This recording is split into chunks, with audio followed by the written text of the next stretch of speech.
Bismillahirrahmanirrahim. Assalamualaikum warahmatullahi wabarakatuh. Hai teman-teman, ketemu lagi dengan aku Putri di channel Putri Mardia. Kayaknya udah lama banget ya aku nggak buat video tentang PPG lagi nih. Kayaknya udah hampir 1 tahun mungkin ya. Terakhir aku ngasih informasi tentang ini nih.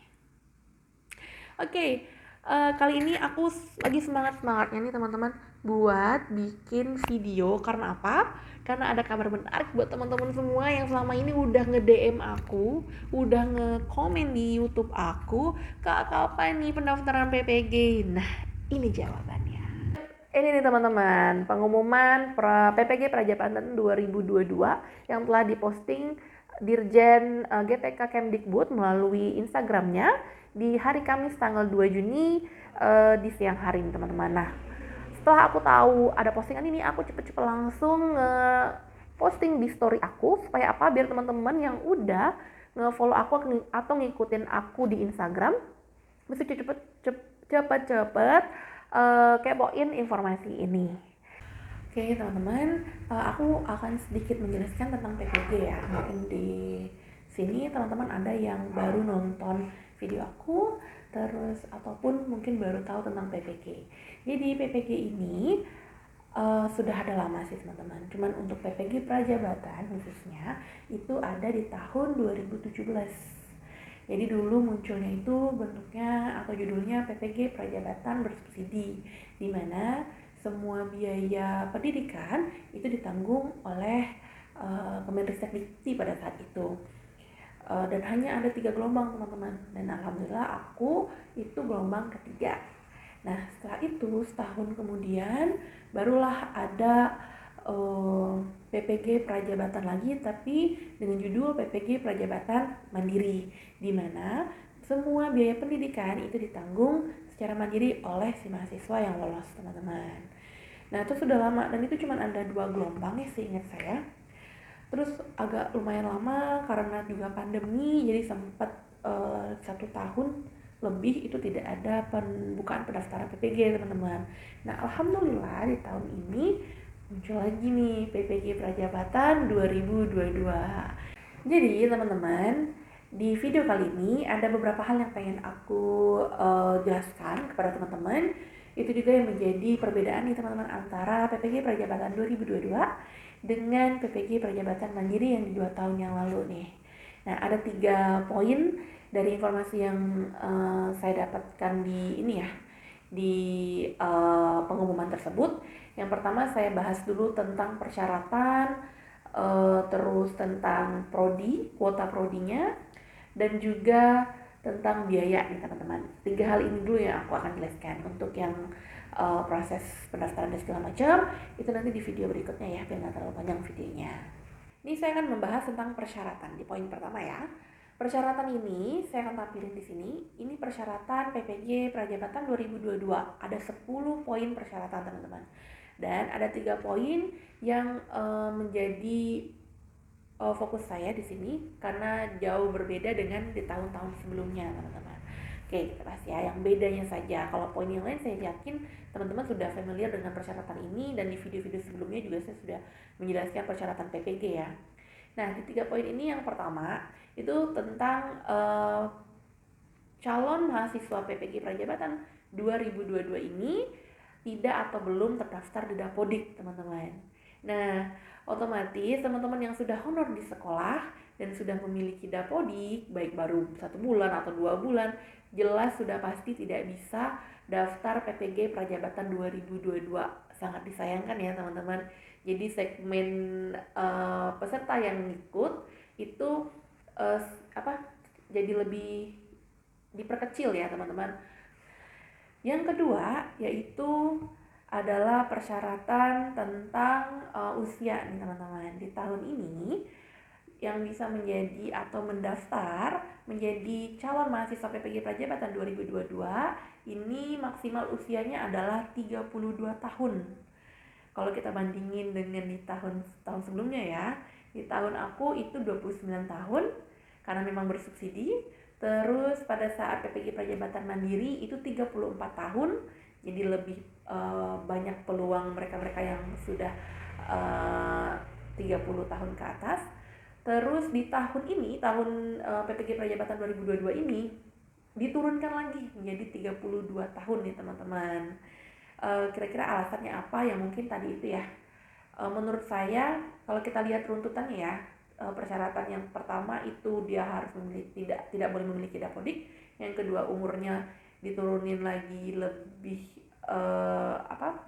lebih sempit lagi menjadi 32 tahun.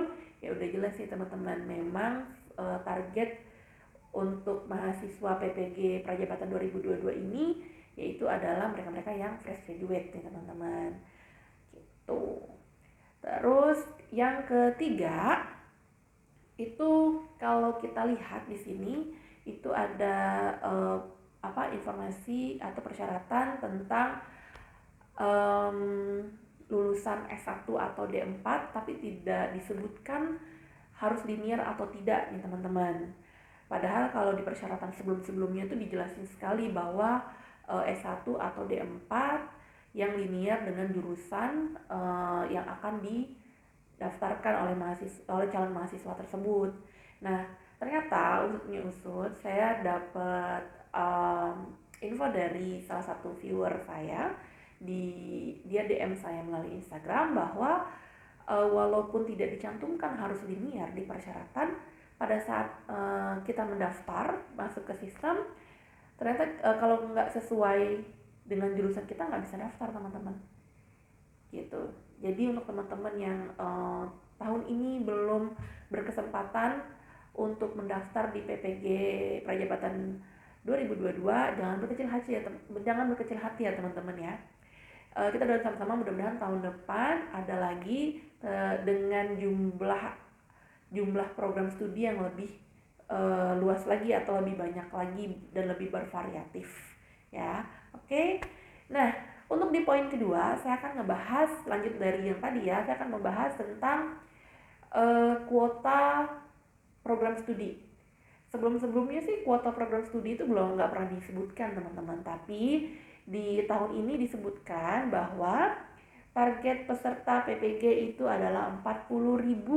Wow, banyak banget ya ternyata. Tapi seluruh Indonesia dan untuk seluruh jurusan yang terdata di persyaratan mereka ya teman-teman. Nah, dan untuk program studinya ini sekarang kalau sebelumnya itu nggak pernah nyampe segini sih. Ini jadi jumlahnya lebih besar dibandingkan dengan program PPG sebelumnya teman-teman. Di tahun ini ada 15 program studi, di mana ada 7 program studi yang yang berulang. Maksudnya di tahun sebelumnya itu sudah pernah ada dan tahun ini juga masih ada. Ditambah dengan 8 program studi baru teman-teman. Di tahun kemarin tuh ada 13 prodi, otomatis ada sekitar 6 program studi yang sudah tidak ada lagi di tahun ini. Disayangkan banget ya, salah satunya adalah program studi saya juga tidak ada di tahun ini. Saya sedih sekali. Tapi nggak masalah. Kita ngasih kesempatan buat teman-teman yang di jurusan lain atau program studi lain untuk berkesempatan ikut PPG Prajabatan. Oke.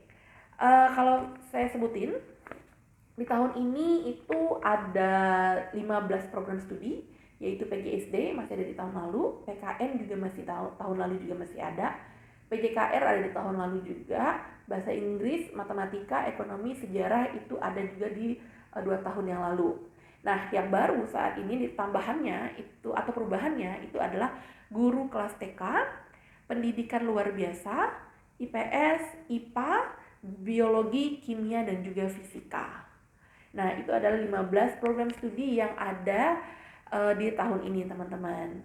Jadi, ayo buruan daftar untuk program studinya kalian yang benar-benar ada di PPG nih, ya. Oke, selanjutnya untuk di poin ketiga. Nah, ini yang menarik nih, teman-teman. Jadi, seperti yang di awal saya sudah sampaikan tentang PPG ya. PPG Prajabatan itu awal-awal itu dibiayain oleh pemerintah. Makanya judulnya PPG Prajabatan Bersubsidi. Terus itu cuma 3 kali. Terus lanjut ada PPG Prajabatan Mandiri, di mana biaya sendiri teman-teman.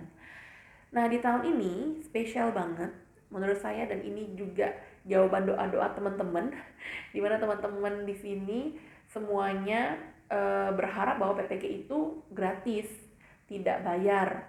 karena ya kita tahu sendiri kita kuliah untuk dapetin S1 aja biayanya udah besar, terus harus diwajibkan sekarang PPG lagi gitu kan. PPG kan bukan pilihan, sebenarnya sudah kewajiban teman-teman, dimana semua jurusan keguruan yang pengen menjadi guru ya mereka harus menjadi PPG gitu ya kan. Jadi kalau udah keseharusan harusnya gratis ya teman-teman ya, biar meringankan teman-teman sebenarnya gitu ya. Alhamdulillah di tahun ini PPG Prajabatan 2022 itu full hitungannya beasiswa bagi mahasiswa yang lolos seleksi sampai tahap akhir. Yeay. Aku seneng banget dengernya, beneran seneng banget.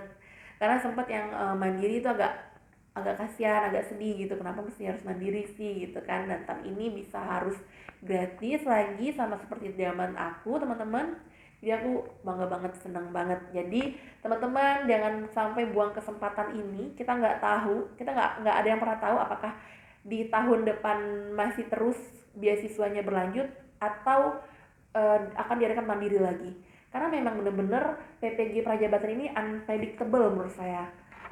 Peraturannya banyak berubah, kebijakannya berubah, segala macam gitu ya. Saya yakin mereka-mereka yang menyusun program ini itu tujuannya tuh pengen menjadikan PPG Prajabatan menjadi yang terbaik gitu, menjadi bagus gitu. Cuman itu tadi ya teman-temannya, banyak perubahan perubahan kebijakan dan segala macam gitu kan. Jadi teman-teman kalau misalnya kesempatannya tahun ini cepet daftar, seriusin, benar-benar belajar dan segala macam ya. Kalau teman-teman butuh soal-soal nanti teman-teman bisa email saya, nanti emailnya saya cantum di description.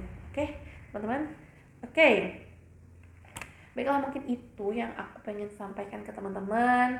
Terus semangat, terus benar-benar serius mempersiapkan dokumen-dokumennya supaya lolos seleksi administrasi, baru nanti seleksi berikutnya sampai akhir teman-teman semuanya lolos. Saya pengen ketika teman-teman lolos, teman-teman bisa komen di YouTube aku atau nge-DM aku. So, terima kasih teman-teman yang udah menonton video aku kali ini. Jangan lupa di like, komen, dan juga di subscribe sebagai bentuk dukungan kalian terhadap video aku, biar aku makin semangat untuk bikin video-video tentang PPG berikutnya. Semangat untuk daftar di tahun ini ya teman-teman. Assalamualaikum warahmatullahi wabarakatuh. Bye bye.